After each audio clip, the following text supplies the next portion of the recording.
السلام علیکم ورحمۃ اللہ وبرکاتہ۔ دوستو، گفتگو کرنے سے پیشتر ضروری سمجھتا ہوں سب سے پہلے آقائے دو جہاں سرور کون و مکان صلی اللہ تعالیٰ علیہ وسلم کی مقدس بارگاہ میں جھوم جھوم کر درود و سلام کا ہدیہ پیش کریں۔ پڑھیں بآواز بلند درود پاک صلی اللہ علیہ النبی الامی وآلہ صلی اللہ علیہ وسلم، صلاۃ و سلام علیک یا رسول اللہ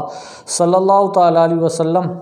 دوستو، آج جو ویڈیو میں پیش کرنے والا ہوں بہت زیادہ خوبصورت اور شاندار ویڈیو ہوگا،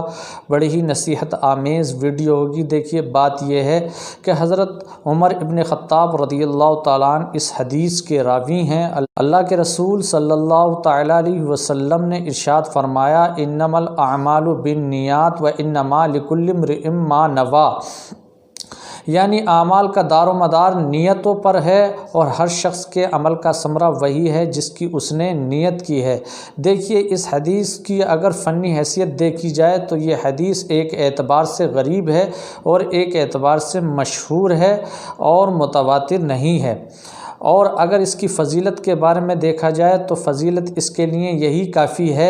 کہ علماء تصنیف سب سے پہلے اس حدیث کو اپنی کتاب میں تصنیف فرماتے ہیں، کیونکہ اس کی حاجت پڑتی رہتی ہے۔ اس حدیث کے راوی کو دیکھا جائے تو اس حدیث کے راوی حضرت عمر ابن خطاب رضی اللہ تعالیٰ عنہ ہیں، اور یہ نبوت کے 5ویں سال ایمان قبول کیا، اسلام لائے، اور ان کے اسلام لانے کے بعد میں مسلمانوں کی 40ویں گنتی مکمل ہوئی، کمپلیٹ ہوئی۔ پھر حضرت جبریل علیہ الصلاۃ والتسلیم حضور کائنات صلی اللہ تعالیٰ علیہ وسلم کی بارگاہ میں حاضر ہوئے۔ حاضر ہونے کے بعد میں خوشخبری دی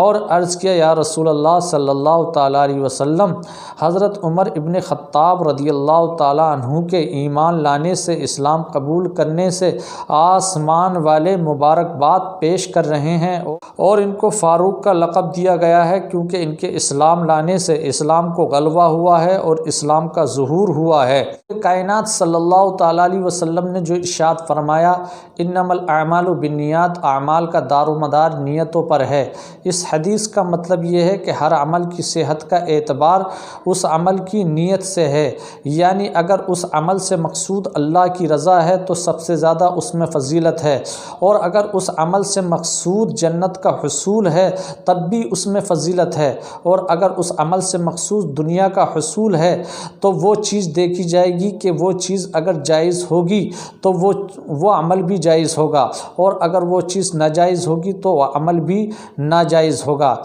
حدیث کے 2 جملے ہیں، اعمال کا دارومدار نیتوں پر ہے، اور دوسرا جملہ ہے کہ ہر شخص کے عمل کا ثمرہ وہی ہوگا جس کی اس نے نیت کی۔ تو پہلے جملے سے اس بات پر تنبیہ ہے کہ اعمال کا عذاب و ثواب ان اعمال کی نیتوں سے طے ہوتا ہے، اور دوسرے جملے سے اس بات پر تنبیہ ہے کہ اعمال کی مقدار کی تعیین ان اعمال کی نیتوں سے طے ہوتی ہے۔ مثال کے طور پر اگر کوئی شخص مسجد میں نماز پڑھنے کے لیے جانا چاہتا ہے، یہ ایک عمل ہے، اور اس میں کئی عملوں کی نیت کر لے، مثلا یہ نیت کر لے کہ نماز پڑھنے جاؤں گا، کوئی شخص ملے گا تو میں اس کو سلام کروں گا، اور اگر وہ پہلے سلام کر لے گا تو میں اس کو جواب دوں گا اور راستے سے تکلیف دہ چیز کو ہٹاؤں گا، اور اگر کوئی سوالی ملے گا تو اس کے سوال کو حسب حیثیت پورا کرنے کی کوشش کروں گا، اور مسجد میں جیسے ہی میں داخل ہوں گا تو دائنا پیر رکھوں گا اور پڑھوں گا اللہم افتح لی ابواب رحمتک۔ ایک عمل میں متعدد عمل کی نیت کرنے کا اس کو ثواب بھی مل جائے گا۔ امام مالک، امام شافعی، امام احمد ابن حنبل کے نزدیک شریعت میں وہی عمل معتبر ہوتا ہے جس میں عبادات کی نیت کی جاتی ہے۔ مثال کے طور پر اگر کوئی جنبی شخص طہارت کی نیت کیے بغیر ٹھنڈک حاصل کرنے کے لیے غسل کر لے تو وہ غسل تو کر لے گا، لیکن وہ اس سے جنابت زائل نہیں ہوگی۔ لیکن امام اعظم ابو حنیفہ رضی اللہ تعالیٰ عنہ کے نزدیک طہارت حاصل کرنے کے لیے نیت کی ضرورت نہیں ہے، تو اگر کوئی جنبی شخص ٹھنڈک حاصل کرنے کے لیے غسل کر لے تو غسل ہو جائے گا، اس سے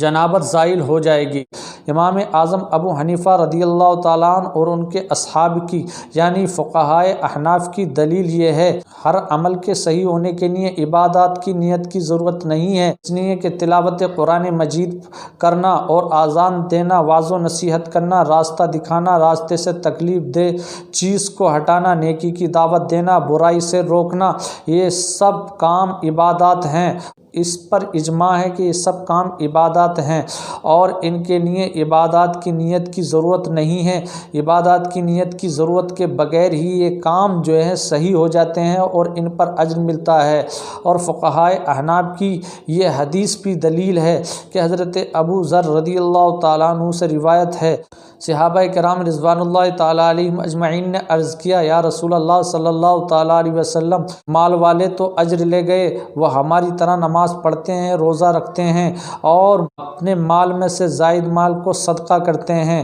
تو اللہ کے رسول صلی اللہ تعالیٰ علیہ وسلم نے ارشاد فرمایا، کیا اللہ تبارک و تعالیٰ نے تمہارے لیے صدقات نہیں رکھے ہیں؟ تکبیر پڑھنا صدقہ ہے اور تسبیح پڑھنا صدقہ ہے، راستے سے تکلیف دہ چیز کو ہٹانا صدقہ ہے، ہر بار لا الہ الا اللہ پڑھنا صدقہ ہے، اپنی بیوی سے جماع کرنا صدقہ ہے۔ تو ایک صحابی نے عرض کی، یا رسول اللہ صلی اللہ تعالیٰ علیہ وسلم، کوئی شخص اپنی شہوت پوری کرنے کے لیے جماع کرے تو کیا اس کے لیے بھی اجر ہوگا؟ تو اللہ کے رسول صلی اللہ تعالیٰ علیہ وسلم نے ارشاد فرمایا،